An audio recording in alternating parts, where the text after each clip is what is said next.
For this exercise, we're going to use some of the tools in Google Docs. So I'm going to start you from a Google Drive window. And if you organize your Google Drive documents, you're welcome to do that. Otherwise, you can just kind of make a document as you like and then share it with me. So I'm going to go over here to the new and do new Google Docs document. And that's going to give me a blank sheet here to work on.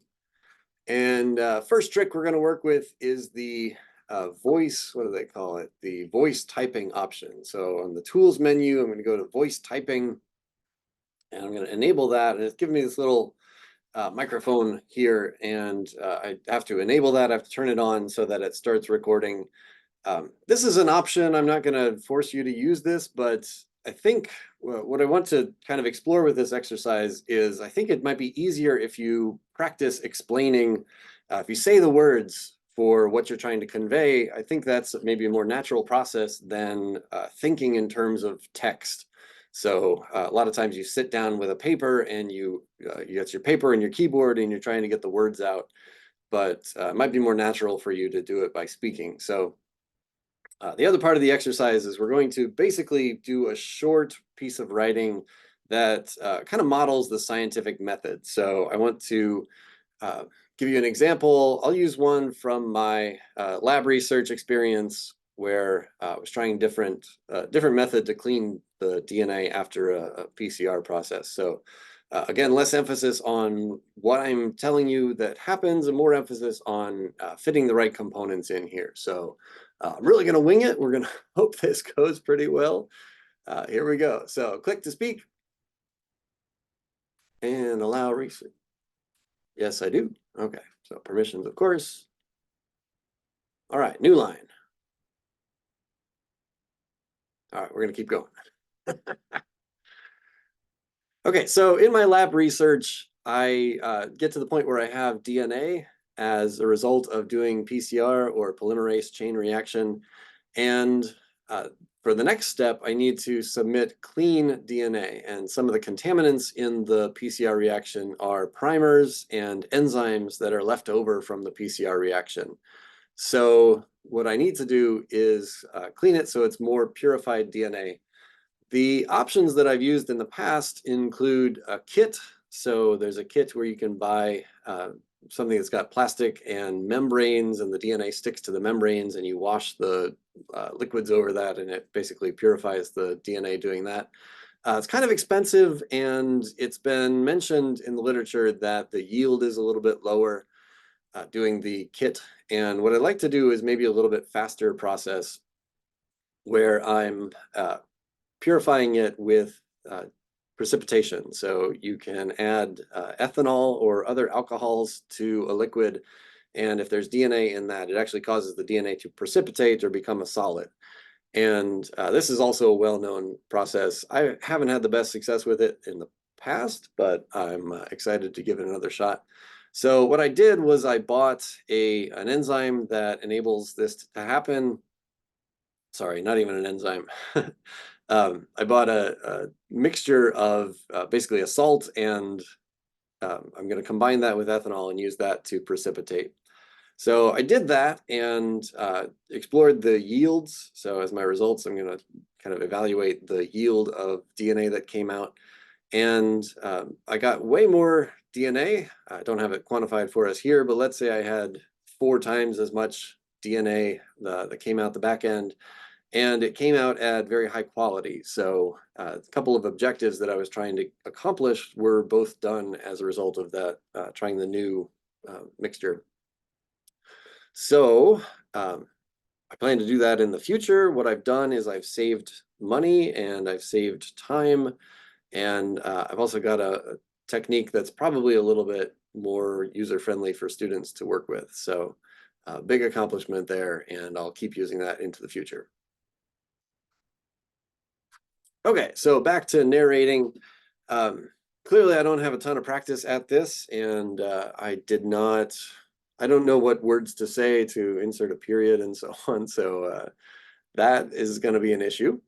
What I'd like you guys to do as part of this exercise is to basically do that where you're spitting out text and then kind of record yourself doing the process of editing it. So one thing I'm going to do first is actually change the font. Sometimes this is a personal preference thing.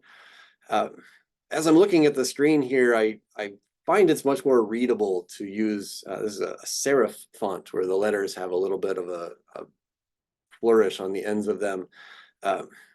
It's a little bit more common, so newspaper text is typically in a serif font like this. The one that I started with was a sans serif, and it tends to be a little bit maybe difficult to separate the words on that one. Okay, so I have something to start with anyway, and there's a lot of room to edit it here. And I'm going to go to suggesting mode. I guess one other thing I've asked you to do is to share this. So I've got suggesting on here, and so that was up in this corner here. I clicked on where it said editing, and I switched it instead to suggesting. So what I change is I'm going to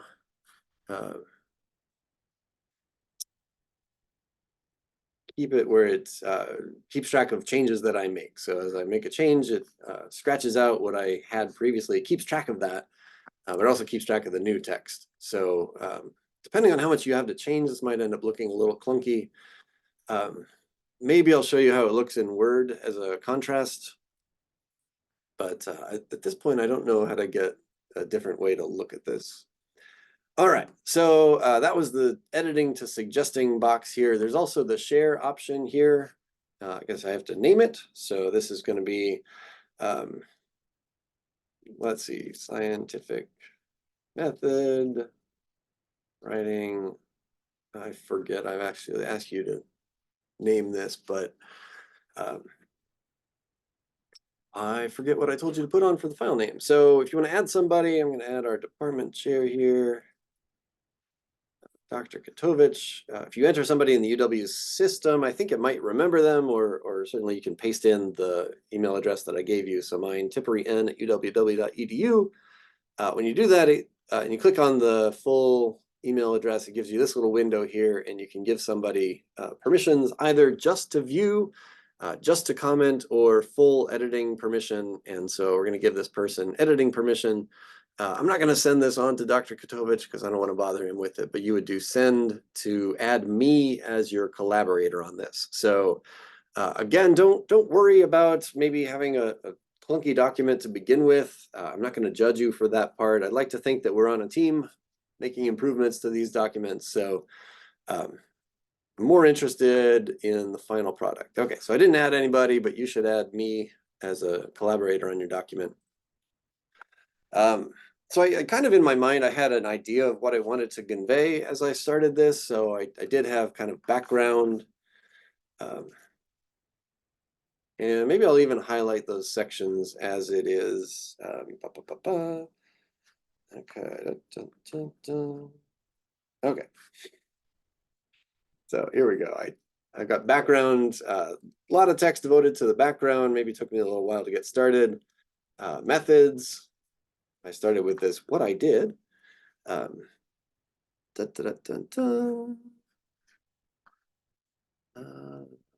So as my results. So down here, I've got now results. And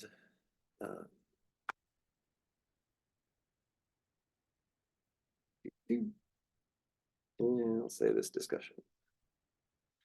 So you don't have to put it into these sections, but I want to, in this course, get you thinking in terms of the scientific method. So these four main parts, basically introduction, I'll relabel this as introduction, methods, results, and discussion. These are the common points you find in a scientific paper. And it's also basically a really logical way to structure a scientific or other kind of writing. So background information, get people interested, give them the information they need to move forward.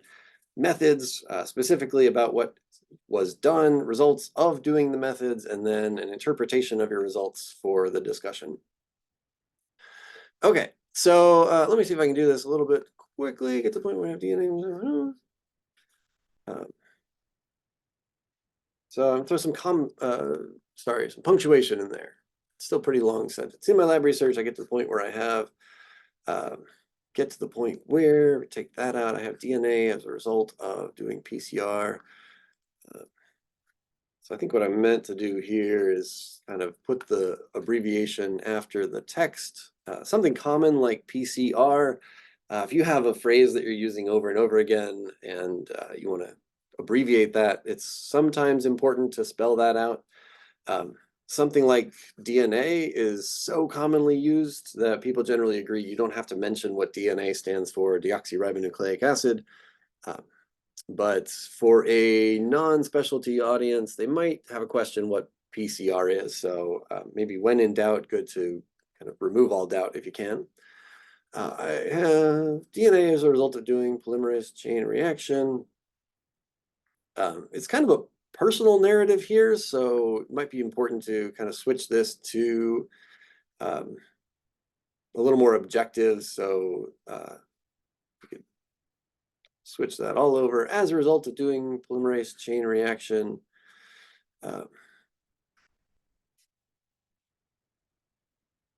The resulting DNA is not entirely pure and can be contaminated with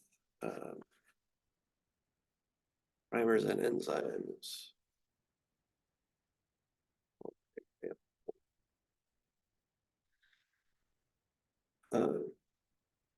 Okay, so what I need to do is, I think that's probably too clunky also. So therefore, throw a little transitional word in there. It is necessary to clean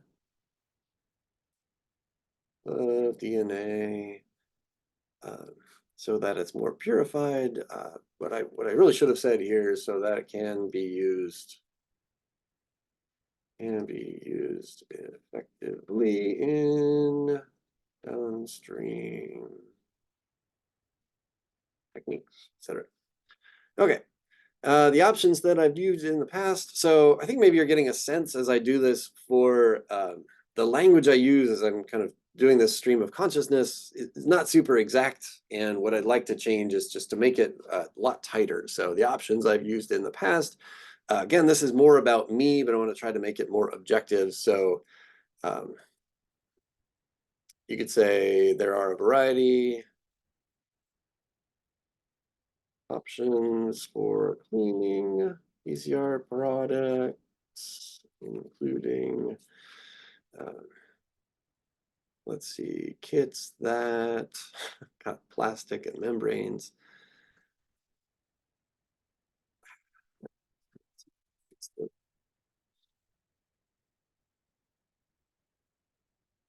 Including kits with membranes, where the DNA sticks to the membranes and so on. I think in the interest of time, as you're watching this video, I don't want to watch you or have you watch me fix this entire document. Uh, so I put some punctuation and put some transition transition words in, splitting this up into multiple sentences, making it more objective, maybe more broadly understandable. Here we got methods. I bought an enzyme. You could say, for this experiment, I examined the efficacy of a commercially available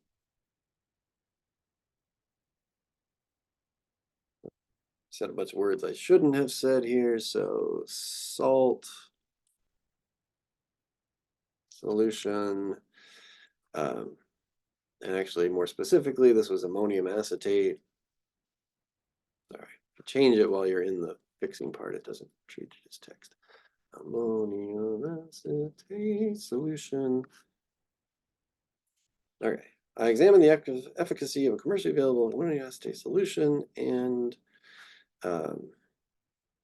combined that with ethanol to precipitate the DNA. I then quantified the yield of the purification, yield and inequality of the purification against what had been obtained previously. All right, so I think you maybe get the gist of this. I'm gonna, again, I don't fully know how to do this right here. And I'm gonna see if this works, see how quick I can get this to work in Word.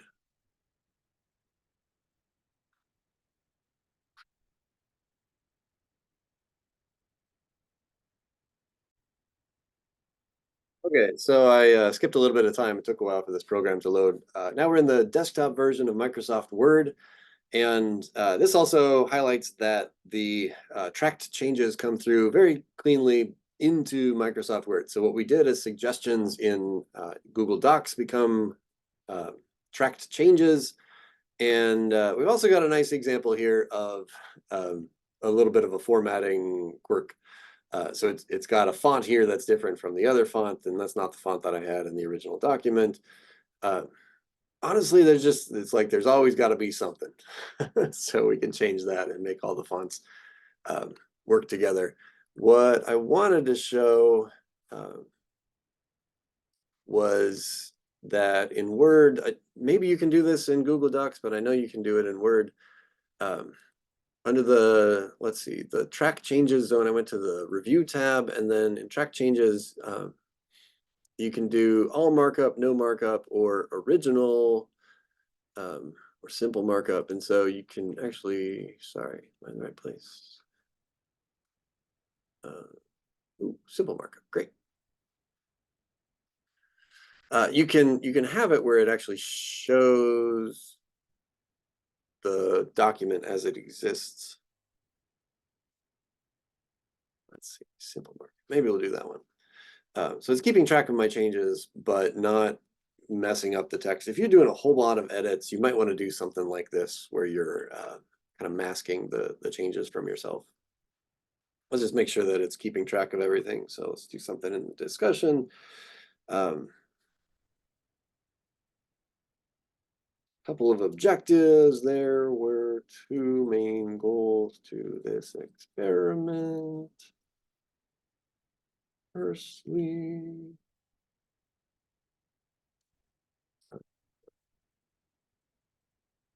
attempted to save money on the extraction step. Okay, so I just want to do a little bit and then maybe pull this back up to all markup. And so it was keeping track of it again. I'm in a different color because Google Nicholas Tippery is a different person from Microsoft Word Nicholas Tippery. Okay, so I think I'm going to ask you to do this all in Google Docs. Let's go back to Google Docs real quick here and explore the under the Tools menu. You've got Review Suggested Edits. And so this will be a quick way to go through the up and down arrows here. We'll go from one suggestion to the next. And you can accept these as you go or reject them. You can accept the whole lot if you do this drop-down arrow here. So accept all or accept a few at a time. And as you do this, it's going to start cleaning up. I think I accidentally accepted everything. So just want to, as this exercise, kind of point out some of the benefits of these different tools that you can use. If you want to leave the section headers on yours as a guide for yourself, that's fine. But try to make sure you've got sentences that fit in each category, and they should basically fall in this order. What we're actually doing is sort of making what you will find later looks like an abstract. So a summary of a larger document that still has all the main points present. So we're going to hit the same kind of stuff later as we go along. But for this exercise, get some text down, edit it, organize it into these different sections, and share the document with me. All right, good luck.